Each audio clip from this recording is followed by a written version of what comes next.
욥기 12장 말씀입니다. 어제 말씀처럼 소발이라는 사람이 욥을 향해서 말을 합니다. 소발이라는 뜻은 새소리 이런 뜻입니다.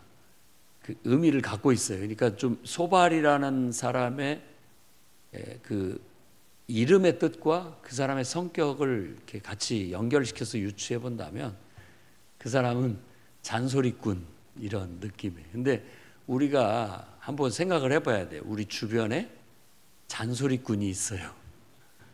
우리 늘 대화하다 보면 잔소리꾼이 있기 마련입니다. 근데 이제 소발이 말을 띌 때 어제 말씀에도 너 참 말 많다 이렇게 시작하거든요. 욥 보고. 욥은 사실 하나님을 향해서 자신의 솔직한 심정을 토로한 건데 이렇게 보면은 쟤 왜 이렇게 하나님께 이렇게 말이 많아? 이런 느낌이거든요. 왜 이렇게 불평이 많지? 또 도대체 뭐라고 하나님 앞에 저렇게 궁시렁대는 거야? 이제 이렇게 느꼈기 때문에 자기가 말할 수밖에 없다. 너 참 하나님 앞에 말 많다. 너 어쩜 그렇게 너만 자랑하느냐? 왜 하나님 앞에 이렇게 비웃듯이 말하느냐? 너는 내가 들어보니까 뭐 아무 잘못도 없다고 지금 항상 말하는구나. 그러니까 내가 말을 안 할 수가 없다. 이런 식으로 이제 말을 하게 되는 거예요. 가만 보면 우리네 이렇게 대화나 또 사람들 간의 이해관계나 이렇게 보면은 이런 태도가 많이 있습니다. 아마 여러분들이 막 누군가에 대해서 관여를 하고 누군가에 대해서 참견을 하면서 막 얘기를 하면 비슷한 느낌을 가질 거예요. 참 너 말 많다. 그런 소리 들어본 적 있으시죠? 네, 그렇습니다. 욥도 또 대답을 하는데 똑같습니다. 너만 참 옳구나. 너 참 잘났다 이런 말이죠. 보통 우리들 대화가 그래요. 막 얘기하면 너 왜 이렇게 말이 많아? 라고 얘기하면 막 또 한마디 하면은 너 참 잘났다. 너만 옳구나. 나도 너만 못지 못하다. 그러니까 너희만 못하지 않는다. 나도 알 만큼 안다. 너 하는 말 나도 다 알고 있다. 이런 얘기죠. 그래서 이게 잔소리가 되는 겁니다. 다 아는 얘기를 또 반복하고 또 반복하니까 이게 잔소리가 되는 거죠. 정말 욥이 듣고 싶어 했던 말은 뭘까? 뭐 꼭 듣고 싶어 한다라기보다도 사람에게 위로가 될 수 있는 말은 뭘까? 사실은 욥이 이 말 속에 1절에서 6절 속에 그런 내용이 담겨져 있습니다. 나도 한때 내가 기도하면 하나님께서 들어주시는 그런 사람이었다. 그러니까 나도 정말 하나님 앞에 훌륭한 사람이었다. 영적인 사람이었고 믿음 좋은 사람이었다. 근데 지금 봐라. 내가 지금 조롱거리가 됐고 내가 지금 이게 비웃음거리가 되지 않았느냐. 너희 그런 내 모습 보이냐. 그러니까 사실은 그걸 알아주기를 바랐던 것이 아닐까 생각해 봐야 되는 겁니다. 그러니까 옳은 소리를 해서 이 사람을 이렇게 가르치려고 하는 것보다는 그 사람이 지금 처해 있는 재난, 그것 때문에 얼마나 힘들까. 그걸 헤아려 주는 게 친구, 동료의 역할이 아닐까라는 겁니다. 우린 근데 하나님 입장에서 가지고 늘 너 이러니까 잘못된 거야. 너 이러니까 문제야. 넌 이걸 고쳐야 돼. 이런 얘기들을 많이 하는 거거든요. 근데 그것은 하나님 입장에 있는 사람은 할 수 있습니다. 하나님은 할 수 있는 일이죠. 그리고 하나님께서 보낸 선지자 할 수 있는 일이죠. 하나님께서 특별히 말씀을 주셔서 그 사람을 깨우쳐라. 그 사람의 잘못을 고치게 해라. 이렇게 한다면 우리 목숨 걸고 가서 그 역할을 해야 됩니다. 왜냐하면 그런 말을 하면 이런 말 듣거든요. 욕 먹어요. 너만 잘났구나. 너만 옳구나. 너 참 말 많다. 이런 소리 듣고 싫어하게 돼 있어요. 절교하게 되거나 뭐 그럴 수는 있는 것이죠. 그러면서 욥은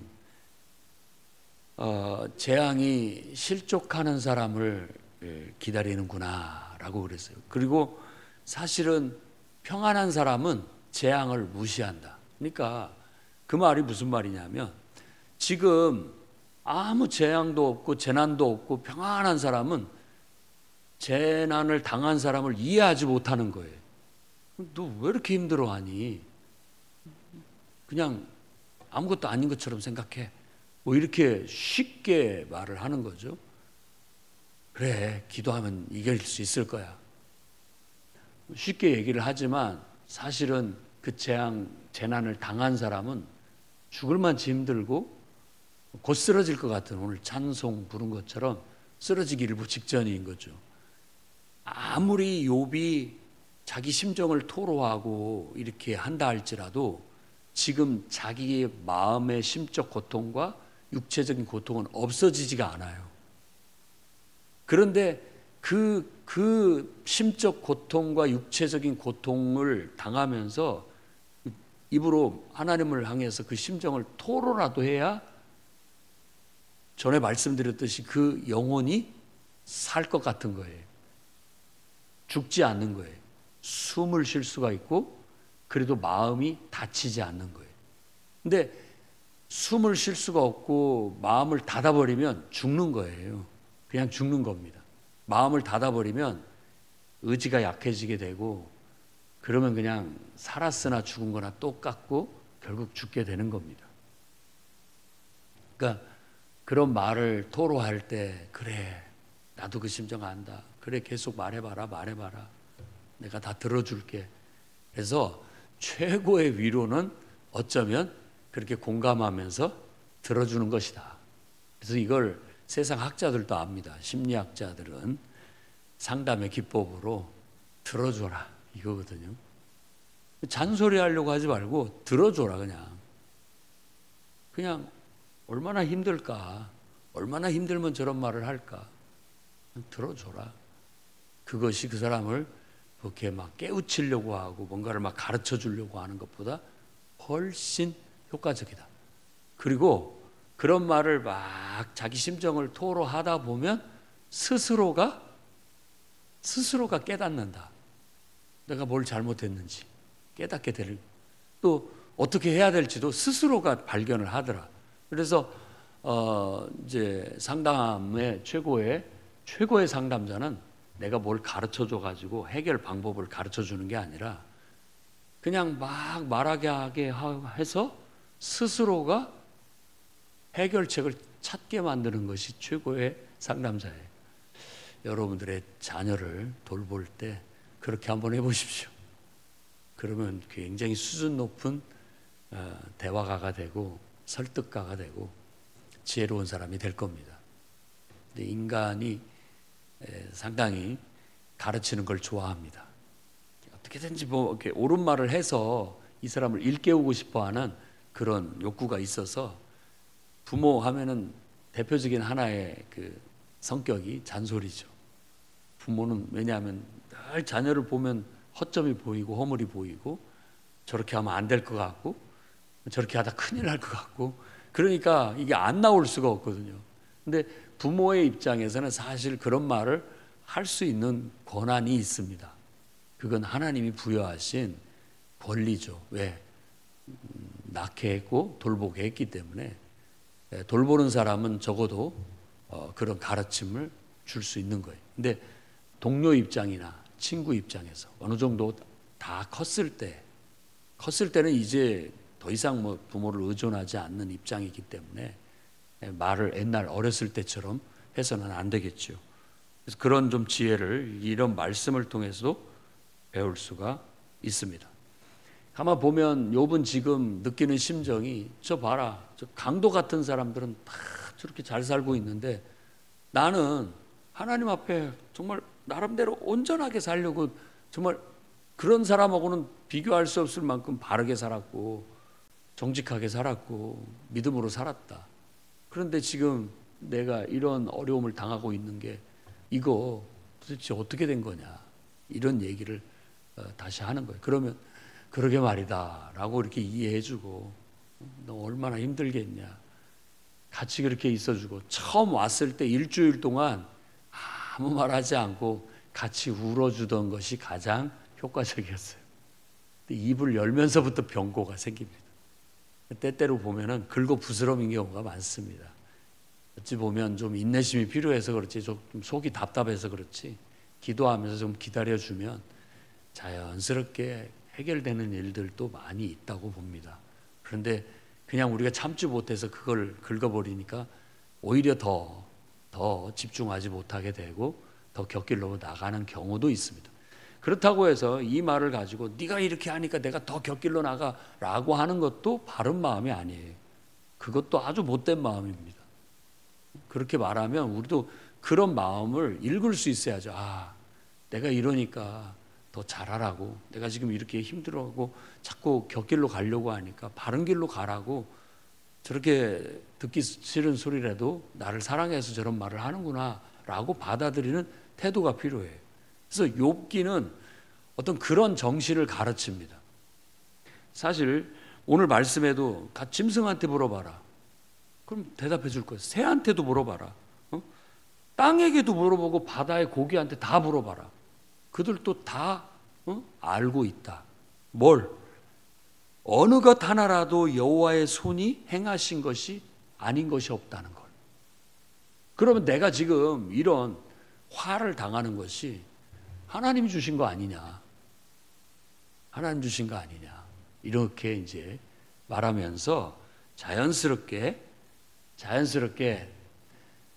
사람이 음식을 먹으면 이 입이 맛을 분간하듯이 말도 들으면 그게 어떤 내용인지 분간할 줄 안다. 또 그런 것처럼 우리도 이게 하나님께로부터 온 것이다 라는 걸 안다는 거예요. 분간할 줄 안다는 거예요. 느낌이 있어요. 이건 하나님께서 이렇게 하셨구나 라는 거예요. 그런데 이제 하나님께서 왜 이런 일을 나에게 하셨는지, 앞에서도 무슨 까닭으로 하나님, 왜 무슨 까닭으로 저를 이렇게 힘들게 하십니까? 좀 저를 가만히 좀 놔두시면 안 되겠습니까? 좀 쉴 수 있게 해주십시오 라고 이제 막 성토를 하는 거잖아요. 그러면서 욥의 답변을 쭉 계속 묵상을 해보면 욥의 말은 항상 하나님의 절대 주권, 이건 하나님의 주권이기 때문에 하나님이 하시는 일에 있어서 나는 이해가 안 되고, 근다고 해서 하나님이 하시는 일을 내가 뭐라고 하겠느냐, 이제 그런 하나님의 절대 주권에 대한 얘기를 하고, 자연스럽게 그런 하나님의 절대 주권 앞에 결국 우리 인간은 하나님을 신뢰할 수밖에 없고 하나님을 긍정하는 것이 가장 올바르다라는 거예요. 그걸 가르치는 겁니다. 그러나 욥의 그 고통과 그 어려움과 힘듦 속에서는 하나님의 그 주권이 십자가처럼 무겁게 느껴지는 겁니다. 하나님의 뜻이라는 게 굉장히 짊어지기 어려운, 정말 너무 십자가의 고개턱이 견디기 어려운 것처럼 힘든 거예요. 힘들어요. 그러니까 막 아버지요, 어찌하여 나를 버리시나이까, 어찌하여 나를 버리셨나이까, 이런 솔직한 심정이 막 나오는 거죠. 너희들이 말하는 것처럼 하나님은 지혜와 명철 다 그 하나님께로부터 나오는 것이다. 또 계략과 권능, 모든 것들도 다 하나님께 나온 것이다. 이게 다 하나님의 주권 아래에 있다라고 하시면서 주시기도 하시고 가져가시기도 하시고 세우기도 하시고 넘어뜨리기도 하시고 또 높이기도 하시고 낮추기도 하시는 하나님의 주권을 얘기합니다. 이런 것들이 결국은 하나님을 찬양하는 것 같은데, 하나님을 찬양하는 것은 이제 좋은 얘기만 하는 게 찬양이잖아요. 칭찬. 그런데 이제 부정적인 것마저도 하나님께로부터 말미암았다라는 걸 덧붙여서 묘사를 하고 있는데, 그 자체가 하나님께 대한 절대 주권 앞에 우리 인간들이 갖는 심정, 그 심정은 항상 무겁다 이런 느낌을 갖게 하는 거예요.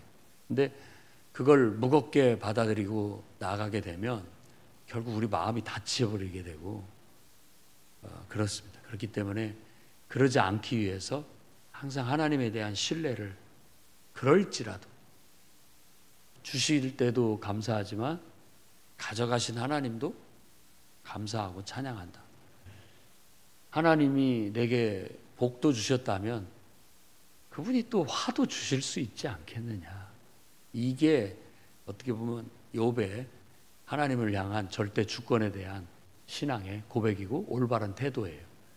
그렇지만 힘든 건 힘든 거다라는 걸 말하고 있죠. 예수 그리스도께서도 그 힘듦을 아버지 어찌하여 나를 버리셨나이까 엘리 라마 사박다니라고 말한 것처럼 시편 속에도 많은 부분들이 바로 인생에 힘들고 고달프고 또 심적으로 육체적으로 힘든 것에 대해서 많이 하나님 앞에 나와서 이게 털어놓는 그런 내용들이 많이 나옵니다. 그래서 우리의 기도도 우리의 신앙도 마음을 닫지 말고 마음을 닫으면 하나님 앞에 나가지도 못하고 기도도 못하니까요. 예배도 못 드리는 거예요.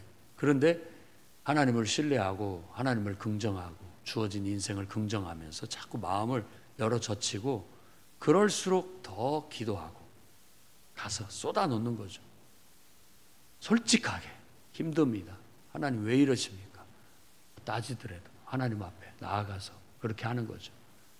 그렇게 하다 보면 마음이 열리게 되고 하나님과의 관계가 유지가 되게 되고 우리가 이해할 수 없지만 하나님의 주권 속에서 그분의 섭리 속에서 이 고난의 때가 지나가게 된다면 다시 아침이 밝을 거라는 거예요. 어제 소발의 말과 똑같아요. 어제 소발의 말. 어떤 죄를 지었다 할지라도 우리가 마음을 바로 하고 우리 손에서 죄악을 버리면 하나님께서 깊은 밤이 빨리 끝나고 새 아침이 밝아오게 하실 것이라는 거. 그래서 대낮처럼 밝게 하실 것이라고. 그런 날이 올 것이다. 그런 축복의 날이 오게 될 것이다. 우리도 그런 믿음을 가지고 이런 환난의 날 혹은 또 힘들고 어려운 시절을 정말 하나님께 대한 신뢰와 또 인생 주어진 어떤 고난과 어려움에 대한 긍정의 태도로 잘 버티고 이겨냈으면 좋겠습니다. 그렇지 않다고 이런 말을 하더라도 너무나 힘들다는 건 다 압니다. 그러니까 그 말은 어떻게 위로가 될 수가 없어요. 내가 대신 당해줄 수가 없기 때문에. 몸이 너무 아픈 거고 누가 대신 아파줍니까? 마음이 아픈 걸 누가 대신해 줄 수 있겠습니까? 아무리 곁에 있어서 위로의 말을 해도 위로가 되지 않은 건 압니다. 그런데 그것은 견뎌야 돼요. 버텨야 된다고요. 그게 힘이에요, 힘. 버팀으로써 그런 아픔을 견뎌냄으로써 어떻게 보면 어떤 작용이 일어나는 거예요. 변화가 일어나는 거라고. 그래서 어둠이 끝나고 밝은 새 아침이 올 수 있게 되는 그런 것. 그리고 또 그런 연단을 통해서 앞으로 더 큰 어떤 하나님의 역사나 축복을 받을 수 있는 그릇이 만들어지고 있다. 새 그릇으로 만들어지고 있다. 나를 저 풀무불 속에 집어넣어서 재련을 해서 멀겋게 달궈가지고 두들겨 패는 거예요. 그래야 새로운 것을 만들 수 있거든요. 그런 아픔은 버텨내야 됩니다. 방법이 없어요. 아무 방법이 없습니다. 아무리 친구들이 뭐 이렇쿵 저렇쿵 말해봤자 아무 도움이 안 됩니다. 그냥 잔소리에 불과한 거예요. 자기의 고통은 눈곱만큼도 덜어지지 않습니다. 올곧이 자기가 당해야 되고 버텨야 되는 것이죠. 그러니까 그런 심정은 우리가 다 공감할 수 있는 바고 여러분들도 잘 버텨내고 이겨내서 정말 하나님께서 여러분을 어떤 그릇으로 만드실지 또 어떻게 더 사용하실지 정말 기대하는 마음으로 희망을 가지고 긍정의 태도로 어려움을 이겨나가시기를 주의 이름으로 축원합니다. 기도하겠습니다. 거룩하신 주님, 인생을 살아가는데 어려움이 닥친다 할지라도 그거마저도 하나님이 주신 것이라면 기쁨으로 받게 하시고 잘 버텨내게 하시고 오래 참고 믿고 바라고 견딜 수 있는 하나님에 대한 사랑을 허락하여 주시옵소서. 하나님을 사랑하기에, 하나님을 온전히 신뢰하기에 버틸 수 있고 견딜 수 있음을 믿습니다. 이렇게 하나님과의 올바른 사랑의 관계 훈련이 이제 하나님 안에 하나님이 창조하신 사람들과의 관계 속에도 확장되어질 수 있도록 인도해 주옵소서. 서로를 사랑하고 신뢰하게 하시고 때로는 오래 참게 하시고 믿고 바라고 견디며 나아갈 수 있는 저희들이 되게 하나님 연단하여 주시고 훈련하여 주시고 성숙되게 해 주시옵소서. 예수님 이름으로 기도드립니다.